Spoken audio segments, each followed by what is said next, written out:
ఆ, నాకు ప్రవీణ్ ఒక 23-24 సంవత్సరాలుగా తెలుసు. సో తక్కువ సమయంలో ఆయన చేసిన పరిచర్య, మేమిద్దరం కలిసి చేసిన పరిచర్య ఆ, చెప్పాలనంటే చాలా కష్టం. ఇంకా ఆ, ప్రవీణ్తో ఎలా మొదలైందంటే, ప్రవీణ్ ఆ, యేసుక్రీస్తుని తెలుసుకున్నప్పటి నుండి అతను తెలుసు. సో అప్పటి నుండి ఎలాగంటే ఎక్కడైనా బోల్డ్గా గాస్పుల్ చెప్పాలన్నా, ఎక్కడైనా ఆ, సువార్త చెప్పాలన్నా ఆ, అతనితో కలిసి పనిచేసేవాళ్ళు. ఇందోర్లో ఉన్నప్పుడు మజీద్లో కానీ లేకపోతే మద్రాసాస్లో కానీ ముస్లింలతో డిబేట్ చేయాలన్నా, డిస్కషన్ చేయాలన్నా ప్రవీణ్ ఇంకా నేను వెళ్ళేవాళ్ళం. అదేవిధంగా ఆ, ఆ, జాకిర్ నాయక్ ఆఫీస్కి వెళ్ళి డిబేట్ ఇన్విటేషన్ ఇవ్వడానికి కూడా చాలామంది క్రైస్తవులు, ముంబైలో ఉంటున్న క్రైస్తవులు భయపడి, అరే జాకిర్ నాయక్ ఆఫీస్కి ఎందుకు ఎలా ఎలా వెళ్తాము అని అంటే, నేను ప్రవీణ్ ఇందోర్లో ఉండి మనం పోతామని చెప్పి ఇద్దరమే పోయాం అతనికి డిబేట్ ఇన్విటేషన్ ఇవ్వడానికి. డిబేట్ కాలేదు, but we wanted to invite him for debate. అది కాలేదు. సో అలాంటి స్నేహం ప్రతి దగ్గర ఎక్కడైనా పని చేయాలంటే, సువార్త చేయాలంటే మేము వెళ్ళేవాళ్ళం. So this was for almost like 20 years and more like that. దాని తర్వాత అంటే సాక్షి అపాలజెటిక్స్లో కూడా చాలా కలిసి పనిచేసాం. మీరు ప్రవీణ్ గారి వీడియోస్లో ఎక్కడైనా డిబేట్ చూస్తే మోడరేటర్గా నేనే ఉంటాను దాదాపు. అంటే తెలుగులో ముస్లింలతో చేసిన డిబేట్లో I would be the moderator. So ఎలా ఇంకా అంటే డిబేట్ కానీ ఇంకా చర్చ అదే కాదు. ఎలా ఉండేవాడంటే, క్రైస్తవులుగా మనము యేసుక్రీస్తు పాపుల కొరకు వచ్చాడు కదా అని అంటే, ఎక్కడ బాగుపడని వ్యక్తి ఆఖరికి ల్యాండ్ అయ్యేది ప్రవీణ్ దగ్గర. అక్కడ ల్యాండ్ అయితే ఏం చెప్పేవాడంటే, మనము వదిలేస్తే వాని జీవితం ఏం కావాలా అనేవాడు. అది కాకుండా నిన్ను వదిలేయాలి కదా, మనం చేసేదానికి ఇంకా పట్టుకొనే ఉన్నాడు కదా, మనం అదే పని చేయాలి కదా ఇతరులకు అనేవాడు. ఇంకా అలా చేస్తూ ఏ అంటే హైప్ అనేది ఏముండదు. ఎవరితోనన్నా కలిసి రోడ్డు మీద కూర్చొని, ఎక్కడన్నా అరుగు మీద కూర్చొని ఛాయ్ తాగాలన్నా తాగుతాడు. సో అదే మనం చూస్తున్నాం. అంటే ఎక్కడ ఈ కార్లో తిరగాలి, ఈ బైక్ నడపాలి, ఈ బట్టలు వేసుకోవాలి. ఆ బట్టలు మనం టీవీలో చూస్తున్న అంటే మంచిగా డ్రెస్ అయిందంతా ఏంటంటే ప్రజలు యాక్సెప్ట్ చేస్తారు, టీవీ ముందు అలా కనపడితే అని అలా వేసుకుంటాడు అంతే. But otherwise very simple person.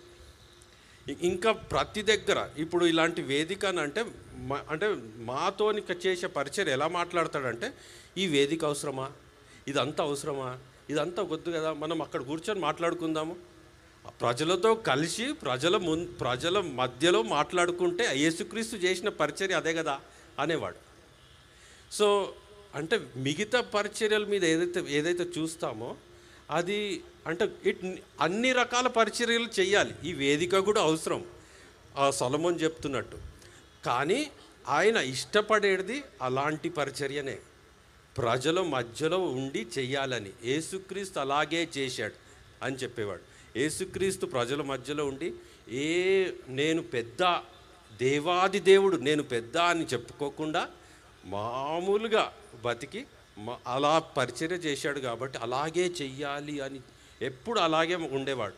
ఇంకా ఆఫీస్లో కూడా ఎవరు అతనిని సార్ అనరు. సార్ అంటే తిట్టేవాడు. నేను సార్ అంటే నేను సార్ అంటే నేను ఎప్పుడు నీతో మాట్లాడను, మరలు ఇంకోసారి నీతో మాట్లాడను అనేవాడు. అన్నా అనాలి అంతే. అతనితో కలిసి ఆఫీస్లో కూడా పనిచేశాను. అతను బిజినెస్ స్టార్ట్ చేసినప్పటి నుండి పనిచేశాను. సో ఎప్పుడు ఎవరితో కూడా నేను బాస్ అని చెప్పుకునే వ్యక్తి కాదు. సో అంటే అలాంటి వ్యక్తిను కోల్పోయాను. అంటే ఇప్పుడు కూడా నాకు నమ్మబుద్ధి అయితలేదు ఆయన లేడు అంటే. చెప్పాలంటే చాలా చెప్పొచ్చు. ఎవరన్నా ఫోన్ చేసి ఏమన్నా కావాలి అని అంటే వెంటనే చేయడానికి సిద్ధపడిపోతాడు. అలా అలా చేయడానికి దారి పొడున ఇప్పుడు కరీంనగర్కు ఎటన్నా వెళ్తా ఉంటే దారిలో ఎవరికన్నా సాయం చేయొచ్చు అంటే చేసేవాడు. దారిలో ఎవరన్నా ఓల్డ్ పీపుల్ ఉండి వాళ్ళని విజిట్ చేయాలంటే చేసేవాడు. సో ఒక ప్రాంతానికి చేరడానికి మనకు 5-6 గంటలు పడుతుందంటే ఈయన చేసే ప్రయాణానికి ఇంకా ఎంతో సమయం పడుతుంది. సో అలా అందరి దగ్గరికి వెళ్ళి అందరితో మాట్లాడి అందరినీ పలకరించి వెళ్ళేవాడు. ఇంకా ఏదైనా బండి చెడిపోతే ఏదో ఫోన్ చేసి 10 మందిని పిలవడు. మేము కారు చెడిపోతే మేమే తోసుకుంటూ వెళ్ళి మేమే మెకానిక్ షాప్కి తీసుకెళ్ళి మేమే చేసుకున్నాం పని. ఇంకా పరిచర్యలో ఎక్కడైనా కార్పెట్లు కానీ చైర్లు వేయాలంటే మేమే వేసాం చైర్లు మారుమూల ప్రాంతాలలో. ఇంకా ఉండడానికి స్థలం లేదంటే కార్పెట్లు టెంట్ హౌస్ నుండి కార్పెట్లు తెప్పించుకొని కార్పెట్ కప్పుకొని పడుకున్నాం. సో సింపుల్గా పరిచర్య చేసేవాడు. ఎవరు రికగ్నైజ్ చేయాలి, ఎవరైనా ఇప్పుడు అంటే మిమ్మల్ని గుర్తించాలి అనే ఉద్దేశంతో ఎప్పుడు చేయడు. సో అలాంటి వ్యక్తిని కోల్పోయాం. So he was a great friend, great businessman. Business కూడా ప్రజల కొరకు నడిపేవాడు. అంటే విపరీతంగా ప్రాఫిట్ సంపాదించుకోవాలి అనే ఉద్దేశం ఎక్కడ కనపడలేదు ఎప్పుడు.